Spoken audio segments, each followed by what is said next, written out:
Hi, my name is Courtney Edman, and I am excited to talk with you in this series of videos about executive function coaching and how executive function coaching promotes effective communication and planning for people of all ages.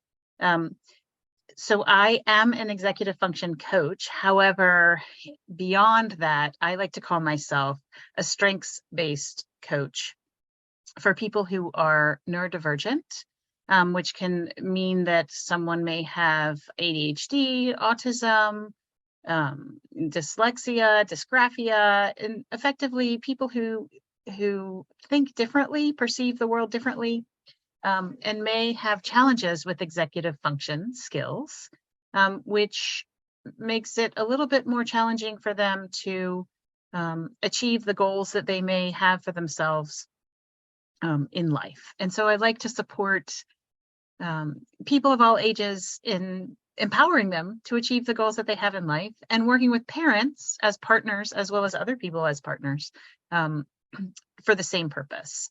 And throughout this series of videos, we're going to talk about a variety of different things and take you along the journey about the different roles that team players have, what executive function skills are, what an executive function coach is, and what it might look like if someone has executive function skill challenges. Let's talk now about, and I think I covered a lot of this question also, what might it look like when someone has challenges with executive function? Well, they might be lost. They might not be responsive to your requests. They might not do what they might not do what you've asked. They might be able to, you might ask them to go upstairs, put your pajamas on, brush your teeth, and get in bed. Well, that's like a 4-step command, right? Go upstairs, put your pajamas on, brush your teeth, and get in bed. With someone who has executive function challenges, I talked about working memory. And working memory is the ability to hold information in their brain to then be able to use it in the future. So if you're talking to someone who has executive function challenges, they might remember the first one, go upstairs.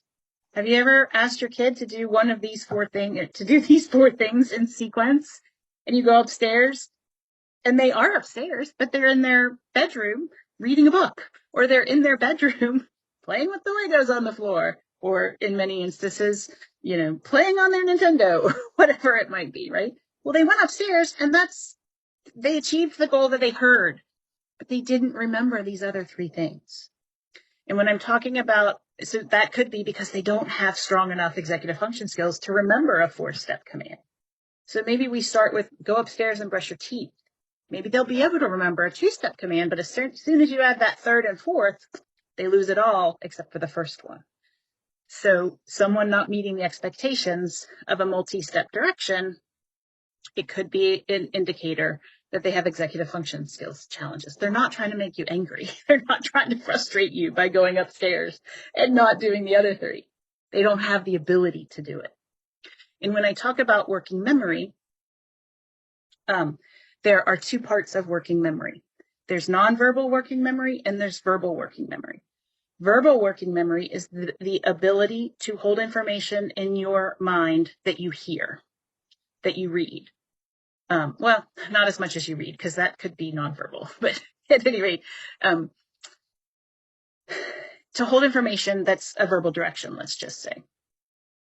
And then nonverbal working memory is the ability to hold information that you see. So pictures, I guess it could be words, right? And so sometimes for people that have challenges in their verbal working memory, we support it by using strategies of nonverbal working memory. So let's go back to this example of go upstairs, put your pajamas on, brush your teeth, and hop in bed. If they can't remember that, and we go back and we start with just the 2, it might be interesting to start with 2 and then see if that works. If that doesn't work, let's try a strategy, and depending on their age, of creating like a checklist of things. And we might need to use pictures, like first you do this, and then you do this, a picture of them putting on pajamas, a picture of brushing teeth, and a picture of them in their bed. Or you could have a flow chart. You can get creative in the way that you work with them to support that skill development and to support that working memory, strengthening their working memory. The other piece is to say, so what did I ask you to do? And just see what they can repeat to you and help them create a picture of themselves walking through each step.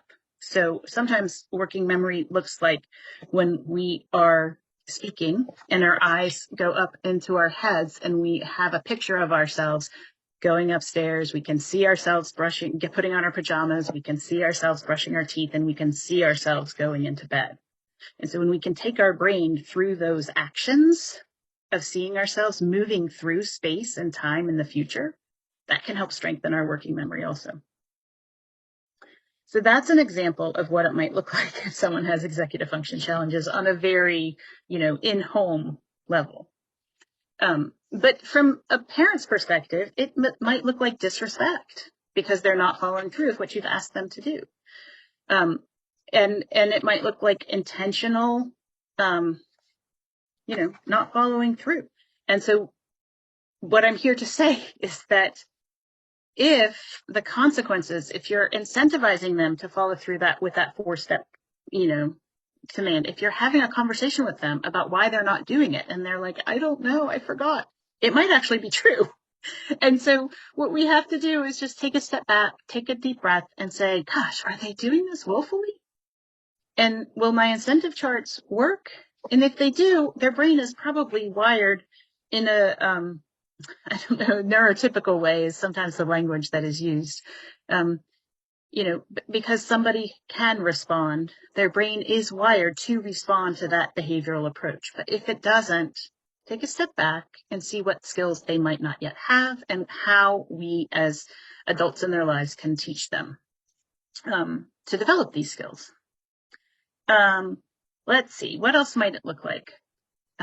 It might look like someone who lies because they don't want to yet again not have met an expectation.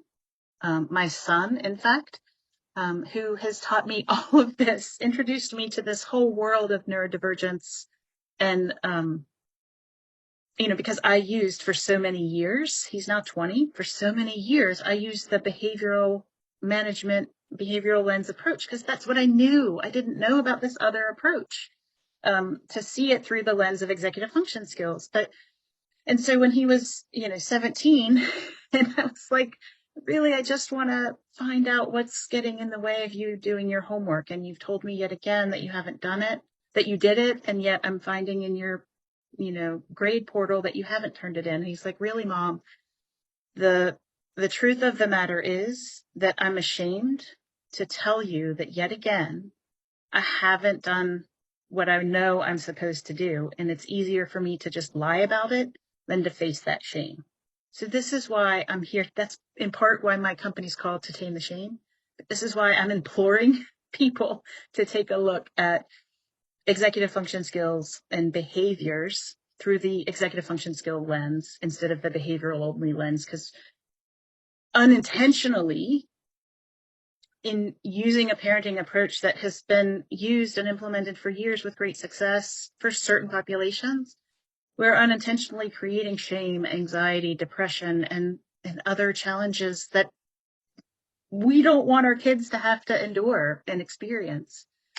And one of the ways that we get out of that cycle is to look at this through a skills lens instead of a behavioral lens. So it can look like lying.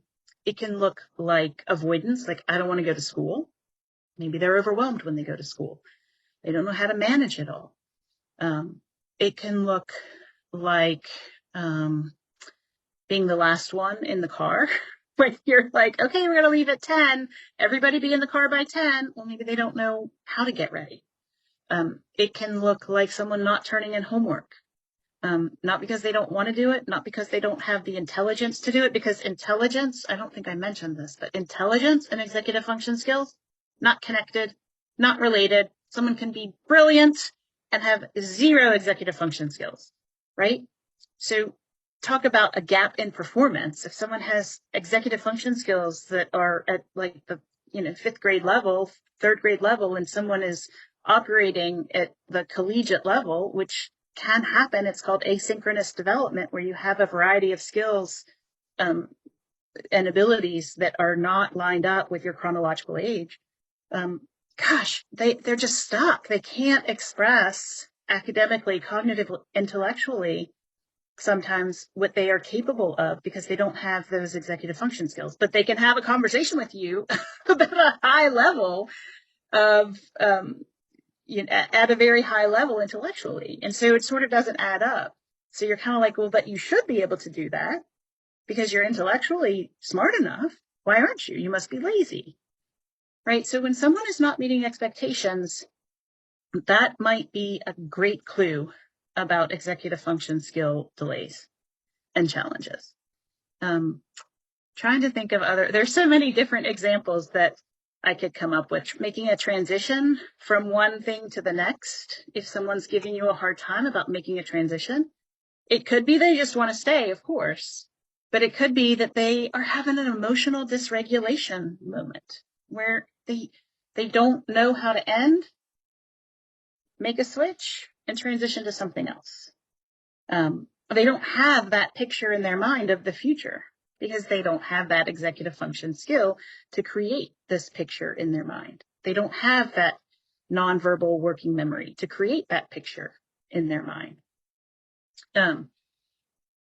So we have to create a picture for them. We have to create a concrete roadmap, and it requires an incredible amount of patience and rethinking how we support our kids in order to respond to these moments in which it is an executive function challenge. It's a lagging skill. It's not a willful behavior. So I'm trying to think of other ways it might show up. Not getting up out of bed in time to go to school. It's a big one, right? Not being able to manage time well. Things are always late. They forget to turn in homework. There are a whole host of things that can be executive. Messy rooms, right? I don't know how to clean my room, they might say. A whole host of things. So that's what it might look like. And I think the biggest thing to keep in mind is if someone isn't meeting expectations that you have, and it looks like it's disrespect, or it looks like it's avoidance, or it looks like laziness, just pause and consider whether it might be an executive function skill challenge and delay that they might have. And if you're interested in more information about executive functions, about executive function coaching, and about, being a parent of a child who's neurodivergent, I invite you to check out my website as well as my podcast, which you can find on Spotify or Apple Podcasts, called See Me, Real Talk, Real Solutions, Navigating the Journey of Neurodiversity at Home, School, and Work and in Life. And that is with host Patty Lubold, who is also a parent of a neurodivergent child. So I invite you to check out those resources. There's also a YouTube channel that I have, which has a couple of videos on it, which might be helpful for you if you are interested. And it's To Tame the Shame. You can Google that on YouTube. You should be able to find those resources there also. And of course, the Chris Walsh Center continues to have more and more resources for parents with neurodivergent children, and definitely continue to follow them and check out the resources that they continue to make available to parents in the community. Thank you.